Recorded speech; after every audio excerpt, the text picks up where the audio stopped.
Bismillahirrahmanirrahim. Assalamualaikum warahmatullahi wabarakatuh.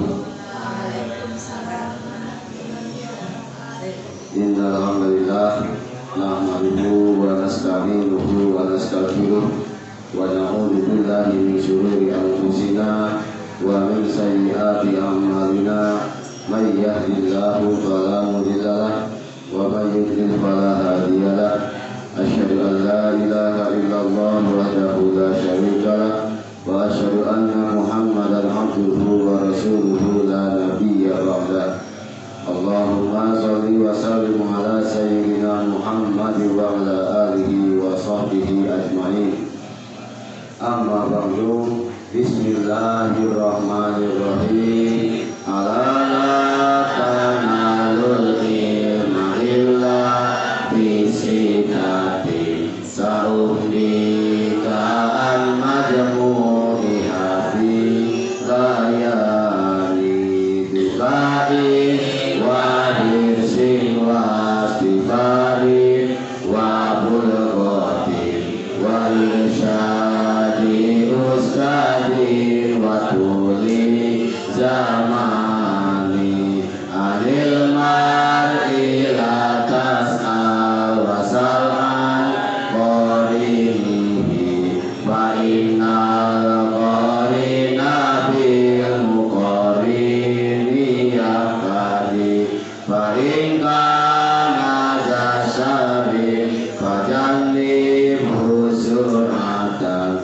wa in kana da khairi fa qarin hutadadi ta'allam fa innal ilma zainun li alihi wa fadlun wa ilwanun li kullil mahamidi wa kun mustafidan kulla yawmin ziyadatan minal ilmi wasfafi buhuril fawaidi tabaqqa fa innal fika afdalu qaidi ila birri wa taqwa wa adalu qasidin wal ilmu hadi ila sananil huda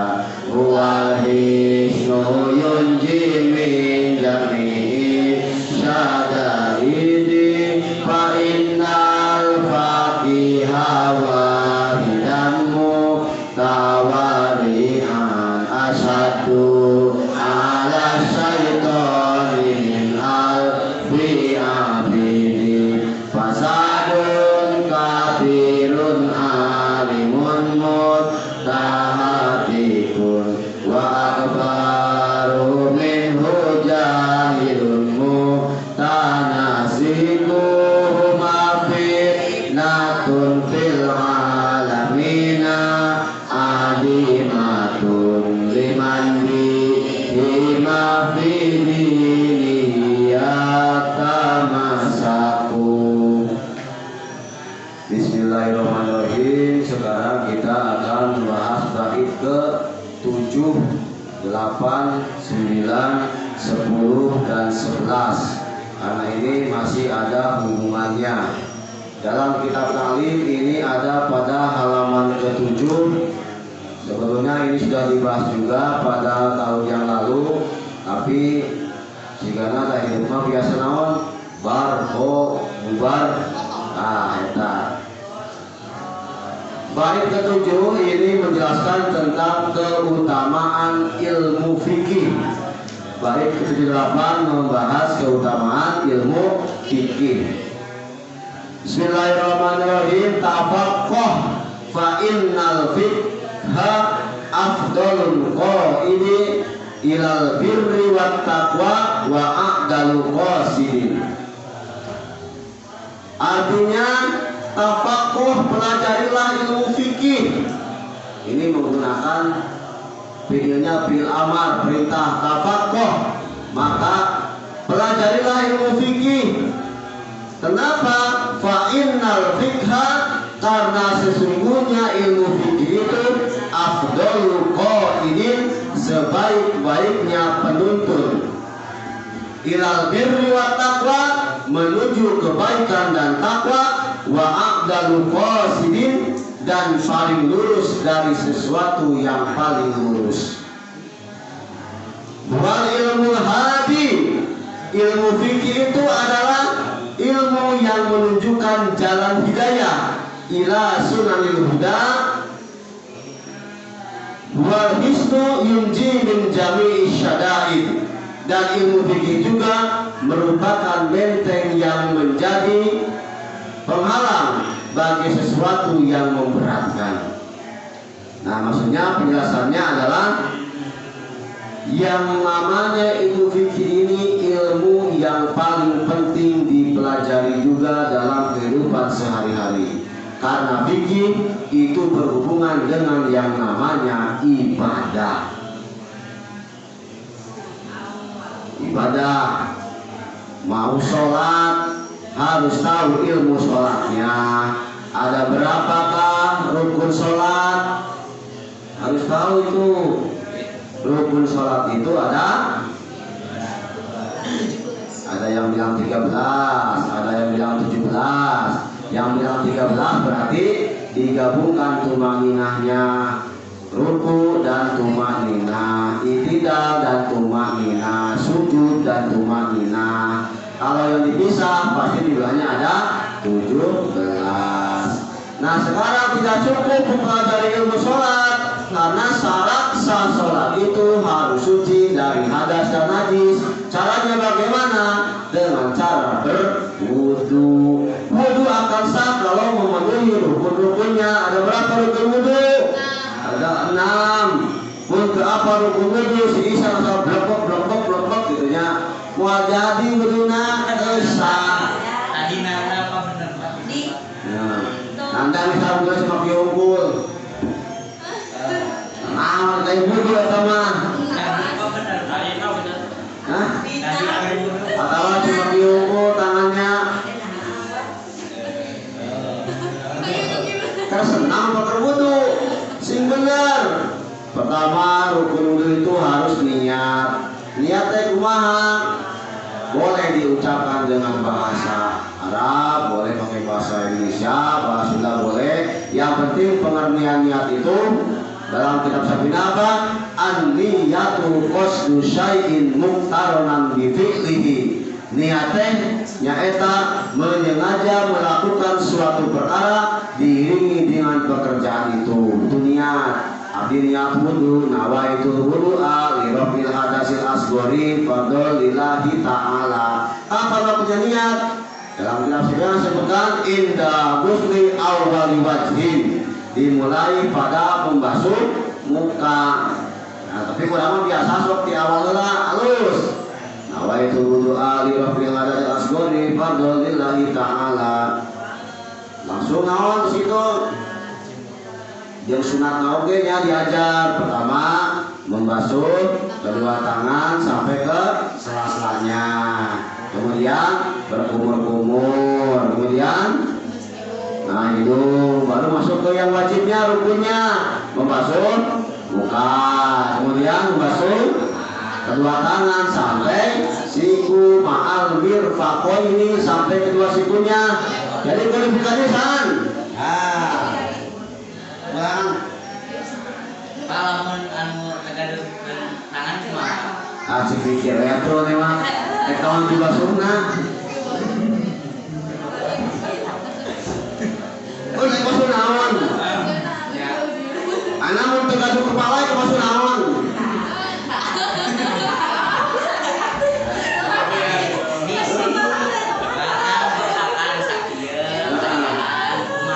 Ya udah, cara yang dibasuh ya sudah. Oke, ini pertanyaan, kumaha mun tegaduh kepala?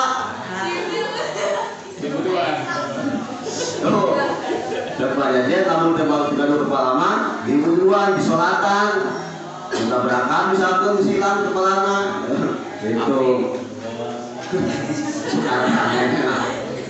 Nah, jadi di sini tafakkur fa innal fiqh Fikha Abdul Qaidin, bahwa betul ilmu fikih ini ilmu yang sangat vital, ilmu yang sangat penting untuk dipelajari karena menyangkut masalah ibadah. Namun ibadah kita tidak sesuai dengan syariat, tidak memenuhi syarat dan rukunnya, maka nanti ibadahnya tidak akan sah. Itu pentingnya ilmu fikih. Huwal ilmu hadi ila asyrul huda. Fikih itu ilmu yang menunjukkan kepada jalan hidayah.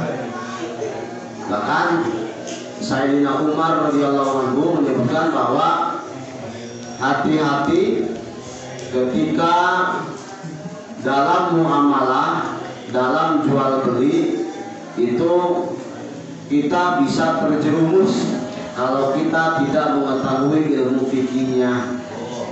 Ya. Itu segala sesuatu yang hubungannya dengan fikih itu pasti yang ibadah pasti ada hubungannya dengan ilmu fikih. Nawan wae eta mah. Nah itu keutamaan belajar ilmu fikih. Dilanjutkan pada bait ke-9 dan ke-10-nya, yaitu tentang keutamaan ahli fikih daripada ahli ibadah. Fa innal faqihan wahidan mutawarri'an asaddu 'ala syaitani min alfi abid. Artinya satu orang ahli fikih yang waro. Apa itu waro? Waro lain warung rokok. Waro itu adalah menghindari dari perbuatan tercela. Itu pokoknya tingkatannya itu lebih tinggi dari takwa. Lamun takwa itu kan menjalankan perintah Allah dan menjauhi larangannya. Nah ini waro ini lebih tinggi lagi. Dia benar-benar menghindari tidak mau berbuat celaka. Satu orang ahli fikih yang waro itu asaddu 'ala syaitan, lebih ditakuti oleh setan min alfi abid, daripada 1000 orang ahli ibadah yang tidak mengerti fikih. Nah itu pernah ya tahun kemarin juga dibahas ini. Nah dalam kitab ta'limnya sebutkan sama. Fa inna faqihan wahidan mutawarri'an asaddu 'ala syaitan min alfi abid. Sama ini atau juga ada di kitab ta'lim. Kalau kemarin disebutkan penjelasannya, sekarang dinodorkan. Jadi satu orang saja ahli ibadah yang waro itu setan susah daripada 1000 orang ahli ibadah. Misal kia hari ini bulan puasa, ya, bulan puasa. Nah apalagi sekarang 10 hari terakhir, silakan kalian cek, kalian jalan ke daerah pasar. Nah jalur jalan gudang, apa jalan gudang? Daerah naon kita, toko naon? Iya gudang. Daerah toko samudra. Wah toko samudra. Lamun hidup lewat tiga berang jam 10. Kalau masukku siapa jalan? Itu kami ayam, itu kami bakso. Ayah sukuat lu sirahan. Bernawan. Berbegin di sana. Mereka tahu bahwa puasa itu wajib, tapi mereka kumanya tidak mau, tidak mau ibadah. Lah, mungkin bisa dikodo iya.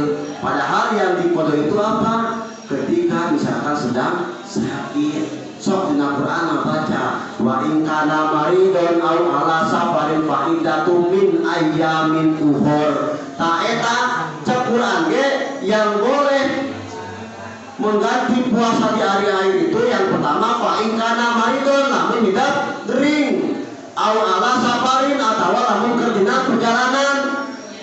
Ulah ieu udah urang ke perjalanan ka mana? Belanja. Oh, cek. Nah, sok belanja ke pasar udah cek. Itu sampai-sampai kamari si Dina ya ceritanya ke lain dina terpuasa dina ke jalan eureun di tukang mendoan ceritana. Dia turun mual bapana turun. Da aya jalma nu gelo keur ngadahar sirop meuning enak ya Bu. Das datang bapak-bapak itunya agung-agung terpuasa dinagi kuat din eta mah jalma gelo. Ayeuna kumaha? Butuh puasa teh sarua jeung jalma gelo. Ah eta.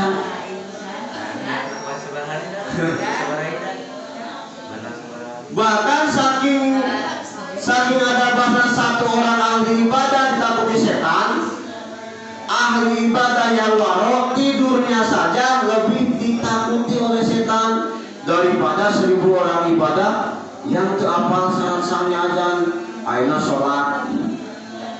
salat teu apal syarat-syaratna, syarat wajibna, rukunna teu apal, cuma jungkir balik, menang nangungkul, menang capek.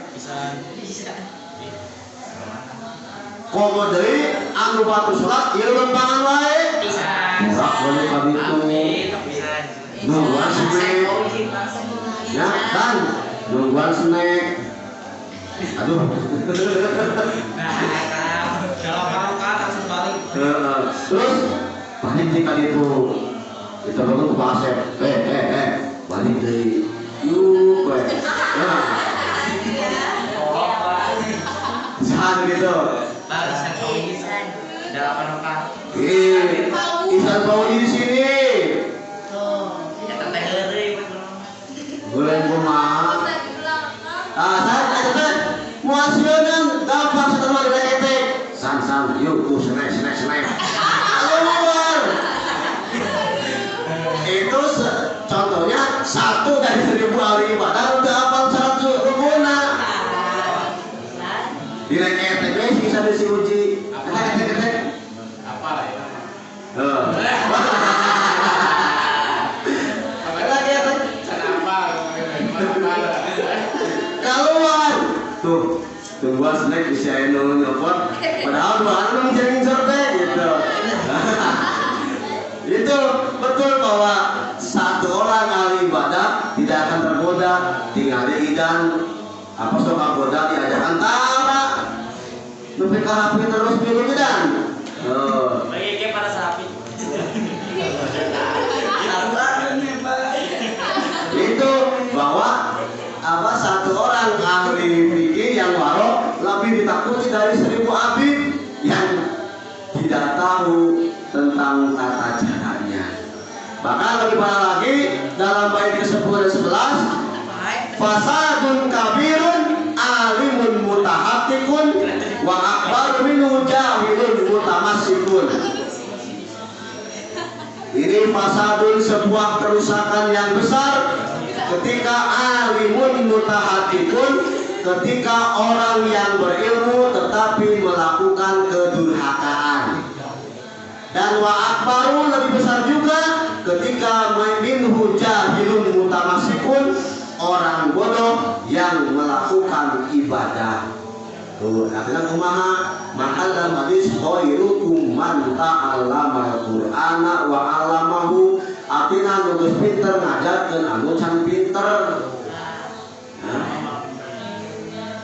Bahaya lamun jalma pinter. Misal yo, aya jalma pinter. Apal ari teh bahwa puasa teh wajib. Tapi naon? Batur aya nu perlu ngopi, aya nu bari udud. Cik mun misalkeun eta jalma pinter ahli ibadah kaboda moal. Tapi dasar wana lah si pinter ge ngopi. Milu ngopi dosa kabeh. Ngopi Dan wa akbaru minhu jahilun mutamassikun, akan lebih bahaya lagi ketika orang bodoh yang kemudian dia taat ibadah teh nganjung balik kumpul anu misalkan apa tiba-tiba misal bapak kerja ayah subuh teh keluar kota datang terus ku ayeuna we ngajarkeun anak bisa ieu lah Gampang. Arab gundul tinggal dibukan. Itu kan lebih parah ketika orang yang tidak tahu apa-apa kemudian seolah-olah bisa mengajarkan orang lain, itu yang parah. Makanya urutannya itu adalah khairukum man ta'allama dulu, belajar dulu baru mengajarkan. Nah itu, maka huma fitnatun fil alamina aziman liman bihi ma fi dinihi yatamassak. Makanya keduanya itu tadi adalah orang yang berilmu tapi tidak berbuat dosa, dan orang yang bodoh tapi ibadah. Keduanya huma fitnatun, keduanya adalah fitnah di kalangan umat. Nah, tadi umatnya jadi liar. Cuma itu mah ayah ustaz tukang mabok. Ustaz. Ustaz mana Pak? Bisa sokan ayah ustaz sok mabok. Dia pinter. Padahal mabok teh dosa. Innamal khamru wal maisiru ari Omar tuh. Berusaha mabok ke mobil kemana? Amai mabok ketama. Utah ketama. Ketama mabok utah. So ayah tadi yang pertama ada seorang yang pintar, seorang ustaz mabok. Yang kedua jamaah bodoh, tapi cerita nanti sok dakwah ngacaprak, hei umatku, tuh ustaz orang yang mabok, yuk mabok bareng, coba bayangkan. Maka keduanya adalah menjadi fitnah besar di kalangan umat. Umatnya bingung, orang menurut kasaha menurut itu pemimpinnya bukan mabok, itu cuma itu haras ayo duluan. Maka keduanya itu, yang pertama orang berilmu yang tapi masih berbuat dosa, kemudian orang bodoh yang tak melakukan ibadah. Itu keduanya adalah sebuah fitnah di kalangan umat. Liman bihi ma fi dinihi yatamassak, dan tidak layak dijadikan panutan. Tong diturutan dua-duanya lagi salah. Lu mana lu diturutan? Bayangan anu benar. Ya. Ulah sampai menurut anu terdengar walaupun turut mundi waktu mundi kan turut mundi tidak bisa turut bangun. Nah itu tadi pertama ini keutamaan fikih ya. Ingat yang pertama ini keutamaan ilmu fikih, bahwa ilmu fikih itu adalah jalan menuju kebenaran, karena ilmu fikih ini mempelajari semua hal tentang ibadah. Tadi di bait ke-8 dan 9 dijelaskan bahwa keutamaan satu orang ahli fikih yang waro lebih baik daripada 1000 ahli ibadah. Dan di bait 10-11 ini bahayanya orang bodoh yang tekun beribadah. Kapal naon tukar balik kenaon eta sholat naon maghrib rakaat 7 rakaat kan salah. Kelihatannya bagus tekun ibadah tapi salah.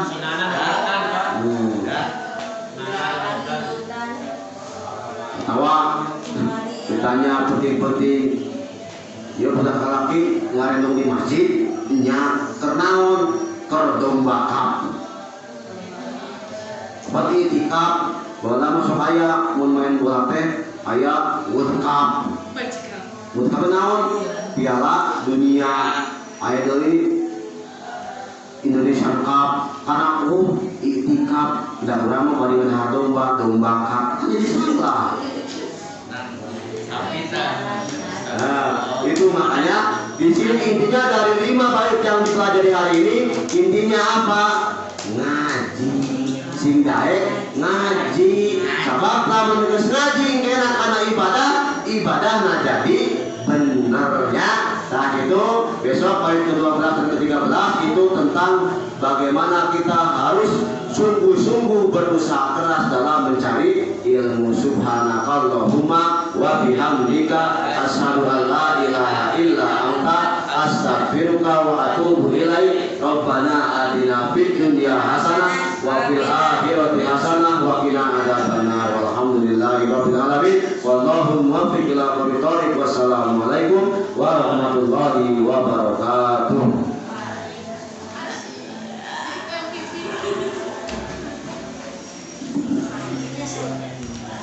Ini loh,